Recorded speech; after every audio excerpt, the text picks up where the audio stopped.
So I'm Charles Devenish. I'm the Managing Director of Adexon Fire and Smoke Curtains. Some of our credentials, established in 2005, so just over 18 years. We've worked on some of the more prestigious, you might say, and large projects in London, including some over 7 figures. And we've been privileged to work with some clients such as Crown Estates, Goldman Sachs, Balfours, Multiplex, Tesco, worked at Heathrow. We're REBA accredited CBD providers, and we've recently been invited to join some of the national committees around standards that apply to fire and smoke curtains in recognition of some of the work we've been doing. So we've recently been asked to join FSH 25, which looks after BS 8524, which some of you might be aware of, Part 1, which is a standard that's under review. Also B5381, another national committee, which is involved in BSEN 16034, and then we've just recently joined Working Group 5 in FSH 22, which looks after ISO 21524, which is a standard that applies to horizontal fire curtains. And we'll go through some of the product benefits, and one of our designs was nominated, shortlisted for an award this year. So our mission is to foster industry-wide innovation and to improve performance and reliability whilst ensuring third-party certified products and legal compliance are the norm. Not always the case, but we're big advocates of that and have invested to make that the case. And our vision is to make the UK the global leader, so we're sort of looking out on a global scale. A leader in active fire and smoke curtains through quality, innovation, raising performance expectations and continually improving. This is our charter. So this is what guides us day to day: legal, certified and better. So one of the aspects that covers us all in construction is that products that are covered by a harmonised standard are legally required to be CE-marked, and that is CE-marked to that harmonised standard, not just CE-marked to Machinery Directive. So we make sure all ours are. Certified, valid third-party certification for life safety products is best practice. We'd say it's close to mandatory. That's something we're big advocates of, and better is something that we try and keep bringing to the market, is better designs, such as our guide design, which provides tangibly better performance and removes the 3 most common headaches associated with older designs of fire curtains. We have a short 80-second video on the website if you're interested, called Simply Put It's Better, which just goes over that. Some of the key takeaways from today for you is fire curtains are brilliant products. They are a brilliant concept. Designers and architects love them in terms of being able to open up space and still provide fire compartmentation. Key takeaway number 2 is don't be sold the old. And key takeaway number 3 is don't chance it, and we'll go into each of these in a bit more detail now. So, number 1, brilliant products. Fire curtains enable, as we touched on, enable open plan. So, for example, if the fire engineer said we need to split this hall up into 2 in the event of a fire, but the designers want to keep it open plan day to day, you could do that with using a fire curtain. Provides a lot of flexibility with design. There's 3 different configurations of fire curtains. So there's vertical, which probably accounts for 80+% of the market. Then there's concertinas, which some people call accordion, or you might know as accordion, which is a folding design, which doesn't have any guides. And then also horizontal, if you want to compartment between floors, for example, in open atria. Don't be sold the old is fire curtains. Currently, the market in the UK may be about 25 to 30 million. We hear quite frequently people saying that we design them out, and we've been to FireX and Fire Safety event this year. People say to us, we hate your products. They don't actually mean that. What they mean is they've experienced headaches with them. They've experienced fabric tearing. They've experienced the curtains jamming in the guides, and then gaps and such like. And it largely comes back to an old design that we used to use ourselves. And we'll go into that in a bit more detail. And then don't chance it is all vertical fire curtains must legally be CE-marked to BSEN 16034 since 1st of November 2019. As we touched on earlier, that is a requirement of the construction product regulations. If a harmonised standard covers a product, you must CE-mark to it. penalties are quite serious, so it's not worth taking the chance on. And valid third-party certification is nearly as imperative as legal compliance for a life safety product. Basically, third-party certification that's valid will take a lot of risk away from you as a specifier or a buyer. Paul Morell's done quite a bit on this recently, where he talks about what goes into third-party certification. So we're big advocates of that, and it's really important that it's valid, the third-party certification, that it's currently being audited by a notified body, currently having factory production control, processes are being checked, designs, etc., so that you know that, I think it's Paul Morell coined the phrase, but that you know that the product that's arriving on site is the same product that was tested. So what is a fire curtain? Well, the most common form of fire curtain is a vertical fire curtain. I like to explain this to someone new to the industry as a modern form of a roller shutter. So you might be familiar with a roller shutter. It'll have two guides and a head box, like a goalpost. And most fire curtains are this configuration. So they'll essentially use a fire-resistant textile fabric wrapped around a steel tube. There'll be a tubular motor within that head box, and then the fabric will descend when it's needed on fire alarm down through the guides. Two other configurations you can see there. So on your left is the concertina. So these are very, very flexible. We've got some of these going in at Liverpool Football Club at the moment, where you don't need any guides. So their problem that they were trying to solve was the fire compartmentation, but they didn't want to have any guides because obviously there's a lot of footfall on match days. So these basically will fold up into the ceiling completely out of the way and leave the space open. In a fire, they can drop down. And then the middle one is the horizontal, so if you need to divide between floors, and we've got a 2-hour integrity rated on that, which just enables that compartmentation. So a couple of the reasons why they're brilliant products, to use a phrase, but they're simple to fit, quite easy to design in. I mentioned the analogy with roller shutters earlier. They're lighter in weight than roller shutters. They're more compact, so they don't require as much space to conceal in ceiling voids. And with them being less weight, you don't need as much secondary support work. Obviously, with the configurations we touched on, there's a lot of flexibility around the design. You can have some really high performances. So 120E, if you're familiar with the European classifications, 120E is 120 minutes integrity. 120EW is 120 minutes integrity and radiation, and that's often used for escape routes. And then we also have a 180EI, which is integrity and insulation, and that's used in conjunction with a sprinkler system. So they basically just enable a lot of flexibility and opening up of spaces, enabling, might say, world-class spaces and a nice airy feel for designers. So this was key takeaway number 2, is don't be sold the old. So you might be familiar with some of these images. As I say, I was on a meeting to somebody last week, and we had about 3 sites reporting these just pretty much while I was on the meeting. We do get these every week, where you get the fabric tearing. Basically, if you look at the image in the center, you've got this is how the fabric is retained in the guides. So that's a section through the side guide. It'll either be a nut and a bolt or a popper that penetrates the fabric, and that stops the fabric pulling out of the guides in the event of a fire. In a fire, you have a pressure differential, so you need to be able to hold that fabric in. This works very well in a laboratory setting, but with the penetration of the fabric and the point load, it does cause some problems, such as you can see in the other images, where you actually get the fabric tearing, and then the retention can actually tear out. What that leads to, as well as obviously having a situation where you've got a product that's no longer as it was tested, you've also got missing retention, so you can get gaps down the sides of the fabric. The third headache that you get with this design is the traveling popper or nut and bolt can actually get pulled into the aperture, and because it's a traveling fastener, a hard metal object, it can actually jam in that aperture, and again, we see this relatively frequently. So how do we overcome these issues? We realized about 5 years ago that if we were to take this seriously, if you like, we've done fire curtains for a long time, but they were always a part of the business rather than the main business, and we realized if we were going to invest in this seriously, we needed to come up with something that would overcome these 3 headaches, just so that the product could realize its potential.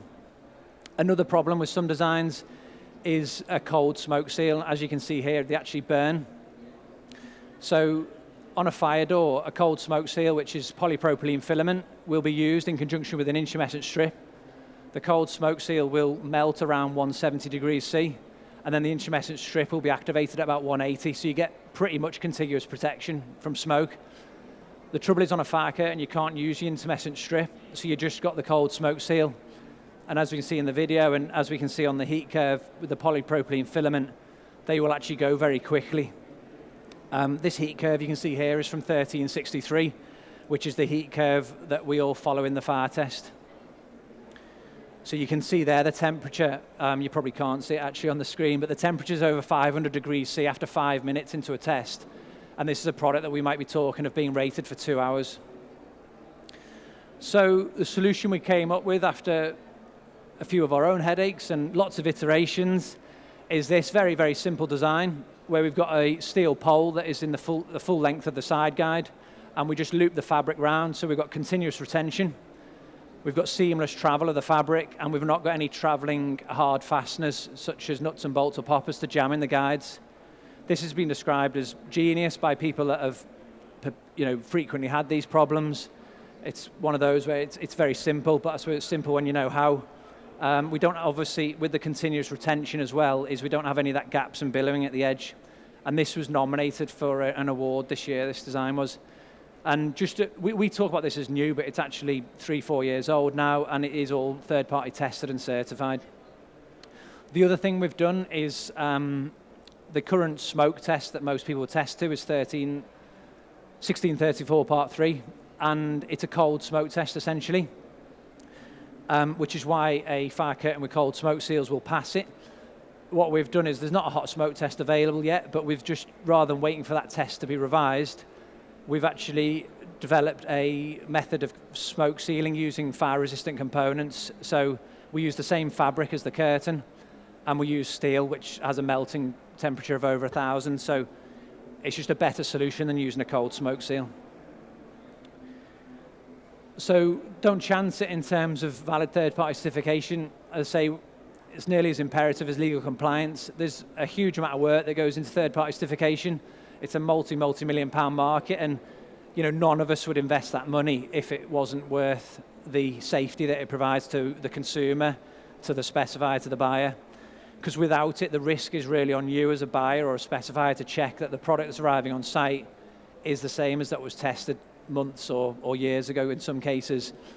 And there is obviously a lot goes into that. And as we've seen with the Grenfell inquiry, we've seen some of the practices that go on, maybe Kingspan and Connex and what have you, obviously all there for everyone to read, is it's a lot of peace of mind in a third-party certificate. So just on some standards, BS 8524 is a common standard you might be familiar with, came out 10 years ago. It was the first product standard in the world for fire curtains, so it was a great move forward. I should probably just say, I don't know whether it's in this presentation, but the difference between a product standard and a product test is a product standard is essentially an umbrella, if you like, a collection of tests, a collection of product tests. So in a product standard such as BS 8524, you have the fire test, which is 1634 Part 1. You'll have the smoke test, cycle test, and other tests too. So a product standard is much better to have third-party certification to a product standard. We say with regards to BS 8524, and we're actually on the National Committee with BSI looking at a future potential revision of it. We've actually got an article on our website which shows how much work needs doing on the standard if it's to come out again. But as we say, you shouldn't use it until it has valid third-party certification again, because without that certification, the risk is on you. And I think we'd be joined by any fire industry professional wouldn't advocate for using a life safety product without valid third-party certification, other than two situations. If there's no alternative, you may have to take that measured, calculated risk, or if they had a vested interest, they may obviously advocate for a product without it. And with regards to life safety advice, we can obviously disregard vested interests. And in terms of alternatives, there is one. So BSCN 16034 came out a year later than BS 8524, came out in 2014. It was cited in the official journal of the European Union in 2016 and became harmonised in November 19. Covers a much wider range of products than fire curtains. So it covers fire doors, other products. It's potentially one of its strengths in the sense that it has a lot more support from notified bodies, has a much bigger target market, more people that can, you might say, subscribe to it. But the main point is it's current. It's valid, it has third-party certification, it's a comprehensive standard, so it has the same fire test, same smoke test, same cycle test as BS 8524, and it is harmonised making it legally required for vertical fire curtains. This is just a bit of a borrow on the old war poster, is don't take the risk. The risk is on you without valid third-party certification. So in terms of legal compliance, we've got a talk tomorrow which goes into a bit more detail on this. But BSEN 16034 became harmonised on the 1st of November 2019, and it covers vertical fire curtains. As we said, it's a requirement of the construction product regulations, which we signed up to as a country in 2013, to CE mark to a harmonised standard if it is covered. The word is covered. And we just say it's not a risk that worth taking. You know, the consequences are serious. You know, penalties for breach can include imprisonment. It's better to be safe. And you know, you could also be accumulating legacy risk in terms of, is the building insurable? Would insurance be void if there was a fire? And we just touched on this. You know, we are governed by the construction product regulations still. You know, and people talk about Brexit and UK CA mark, and that's correct. So following Brexit, we've now got designated standards, which are basically, as a country, we took the whole suite of harmonised standards. We've got this in a white paper in more detail, but we made those designated standards, and you can either CE mark or UK CA mark. The reason why we CE mark is because the deadline has been pushed on, and potentially CE marking obviously applies to much more markets than just the UK, so it's wider reaching. UK CE marking isn't mandatory on its own at the moment. It's potentially going to be mandatory from 2025. That's the current schedule, but that may change, so we'll look at that nearer the time. The only harmonised standard that covers fire curtains is BSEN 16034, and it covers vertical fire curtains. So how did this come about? So the group of notified bodies for the construction product regulation, steering group 06, is this GNB CPR SG06. Some in the country, the UK, did query or try and push back on BSEN 16034 applying to fire curtains, vertical fire curtains, back in, I think it was October 2018. The SG06 had a look at it and determined after consideration that it does apply, meaning that when it became harmonised in November 19 the following year, it did become a legal requirement for us to CE mark that standard for vertical fire curtains. We had 3 years advance warning on this, so in November 2016 is when it was actually originally cited in the OJU.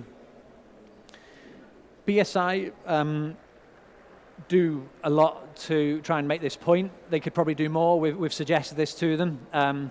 We did a recent poll on LinkedIn. We had, I think there was thousands of people that looked at it, but we had 160 something votes, and we actually found a lot of people getting the answer wrong, and we fed this back to BSI. BSI obviously we all look to as an authority, rightly so. You know, they produce some excellent standards and guidance, and what a lot of us in the industry do is we actually look at those as being more senior than regulations, but they're not. And BSI tell us, they say standards aren't the same as regulations, and following a standard doesn't guarantee that within the relevant laws. This is very applicable to the fire curtain market.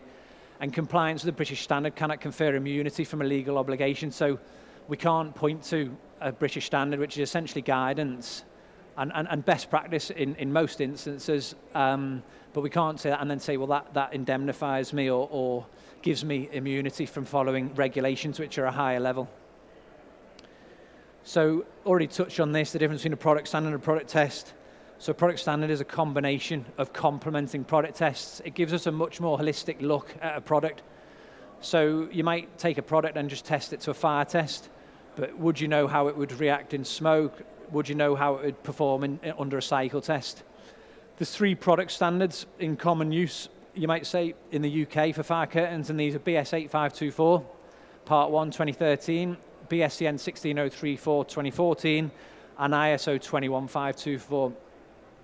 And these all have an extensive list of product testing in them. The same fire test is in them all, the same smoke test. We advocate for only using life safety products that are valid third-party certification to a product standard as opposed to an isolated test. We just think it gives you more of a more safety and reduces the risk on you because you know how it will perform in a larger range of circumstances. So what about BS 8524? in the BSI publication, so British Standards have published a version of the harmonised standard or the harmonised standard, and they put in a foreword of their own. And they state that this European standard shall be given the status of a national standard. Oh, sorry, what I should say, this is actually in the harmonised standard. Sorry, this is actually part of the harmonised standard. This European standard should be given the status of a national standard, and conflicting national standards shall be withdrawn at the latest by October 2019. So you might say, why is BS 8524 not being formally withdrawn? We're in talks with BSI about this. We believe it should be, at least as regards to vertical fire curtains, which is the larger part of the market. The point being on that is that the two standards do cover the same product. Essentially, if you bought a fire curtain that was certified to BS 8524 and one certified to BSEN 1634, you could get exactly the same product. You know, we didn't write the rules. It says if there's a conflicting standard, it should be national standard, it shall be withdrawn. So in terms of compliance and risk with BS 8524, it is a conflicting national standard, doesn't have CE marking, doesn't have valid third-party certification. You may hear advocates of the standard saying it has beneficial tests, which we can go into in a bit more, and also that it's referred to in some of the other guidance notes, such as BS 9999. If we have a little look at a technical comparison, I don't know whether you can see that.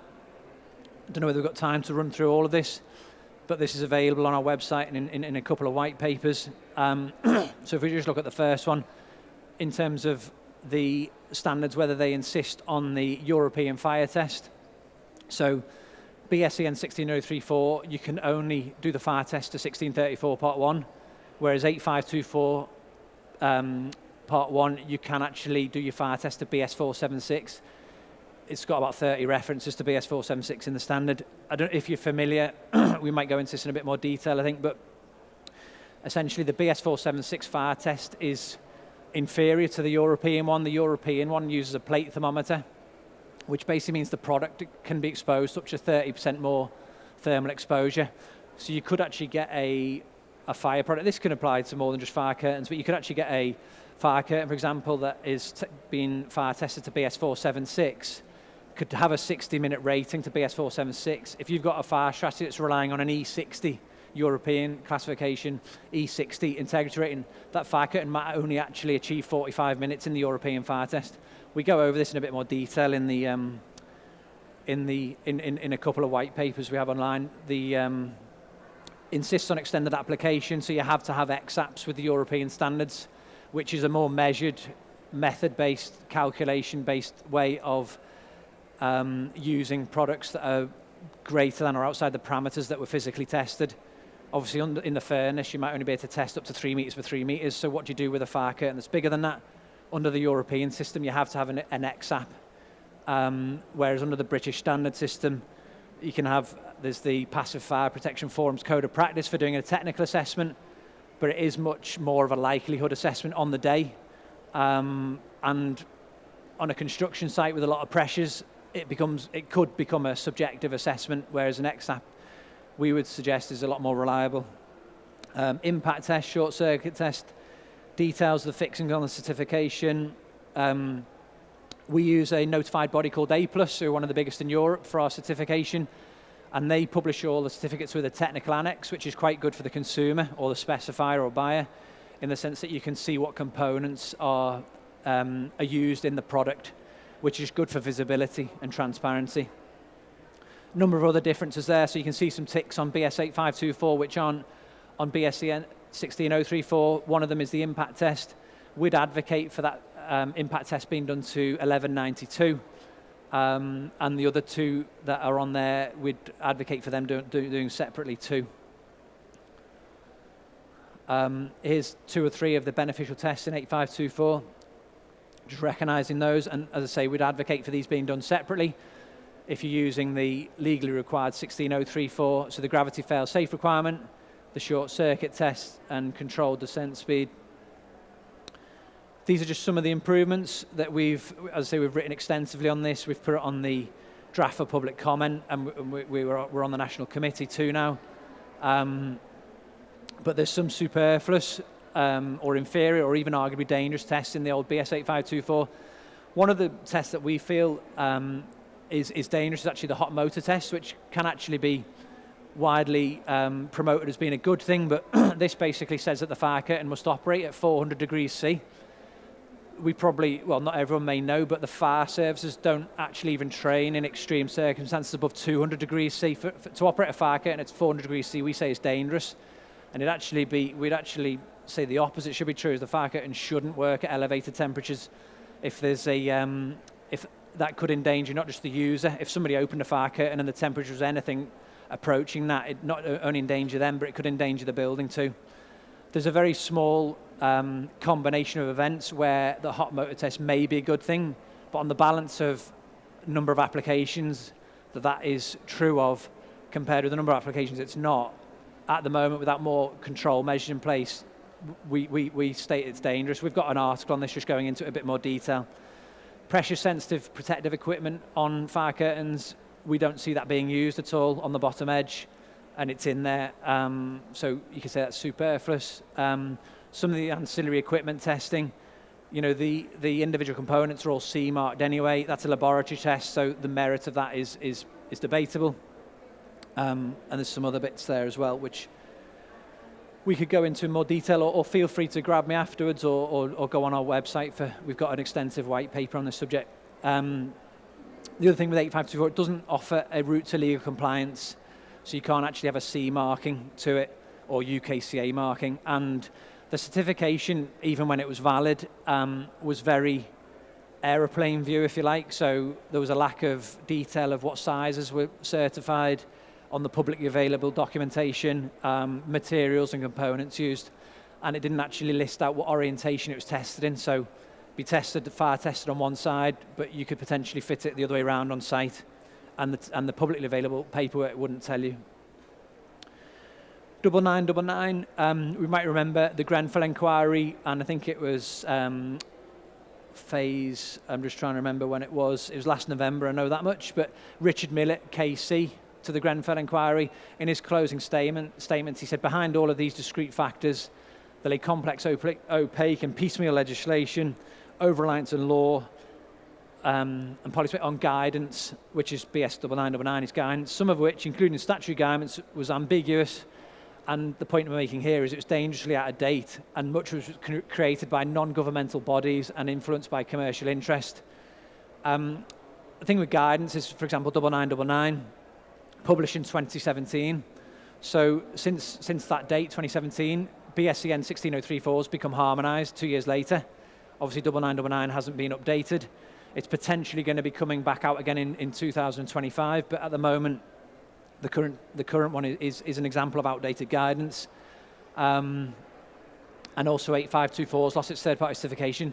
Reason make the point is it's 9999 2017 still points to 8524, but that's not going to, as I say, as an example of outdated guidance, that's not something we'd advocate you relying on. So was 8524 a stringent standard? People talk about rigorous testing.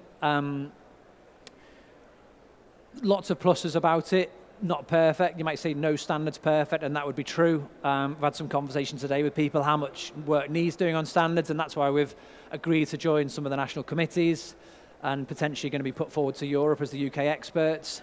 But there are some shortcomings with it, and you know, we've actually seen some products on the market that were certified to 8524, and some of the poorest products out there, you know, we've had some very frustrated customers coming to us, and they've given up on them, and they're looking at six-figure sums to rip them out. So just be, you know, careful in leaning on that factor as well. Is, you know, you do your due diligence on the design, you know, look at some of the products out there.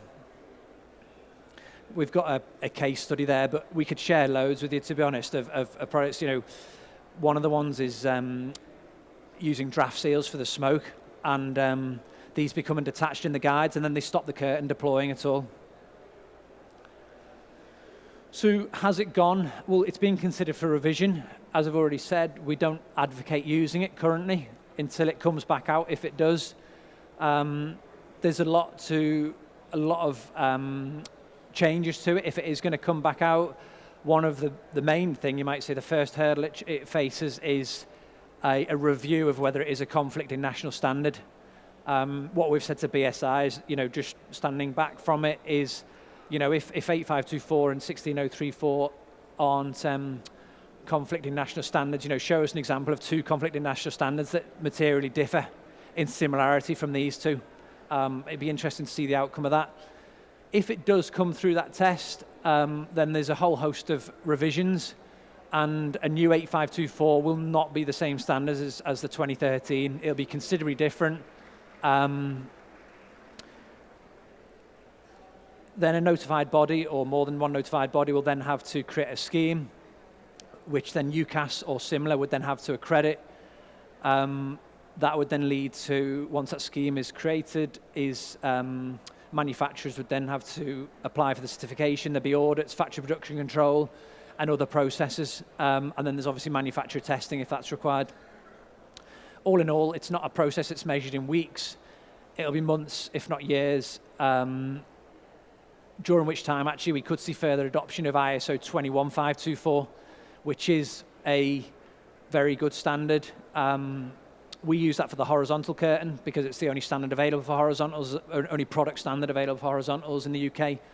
And that obviously reaches the whole, you might say, global market, so there can be there's a lot more reason to invest in it. BS 476, we've seen Building Safety Act is looking at removing British standards and classes in favour of European standards and systems. We're quoting some others here, but I think it's probably common knowledge that BS 476 withdrawal has been the direction of travel for several years. We've actually known since, I think, 2000 or so that, the European fire test is a more rigorous examination of the product in terms of a number of factors. Grenfell tightening up of standards and competency has probably accelerated this. European standards are generally technically better and more thorough test methods. I'm talking in the context of our fire curtain market and fire curtain and fire tests.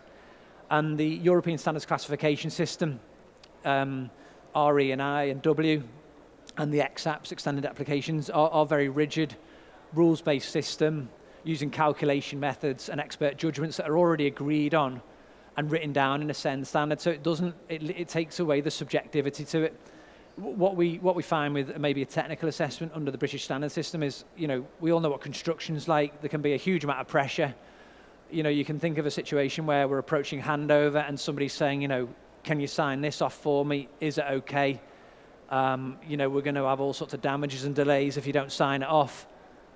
You know, that the judgment made in that environment could be very different to one made in an office away from those pressures. And the XAPs are made in those, you know, away from those situations. So yeah, just touch on that. The European system, more reliable and conservative. It does limit some of the products that will be available on the market, but you know, we need to put fire safety first. We've had a lot of notice on this, and you know, it's on us manufacturers to up our game and to invest in the testing. The removal of the site assessments, we actually say, although it's limiting in the short term, it should encourage better planning and add client value, you know, so that we know ahead of time before we reach site what's actually going to be put in there. Only installing what is tested is a move in the right direction, definitely. Already touched on this, the European fire test has a higher thermal exposure for the product, courtesy of the plate thermometer, which is obviously an improvement for product safety, and it can be up to 30% greater thermal exposure than under the British fire test. And just in context or relevance to fire curtains is BS 8524 has 30 references. Time is up. Okay, so time is up, but didn't get through all the slides. But thanks for listening. And if you've got any questions, please come and see us. We're on the stand just there behind the CABE stand, and you know, thanks for your time.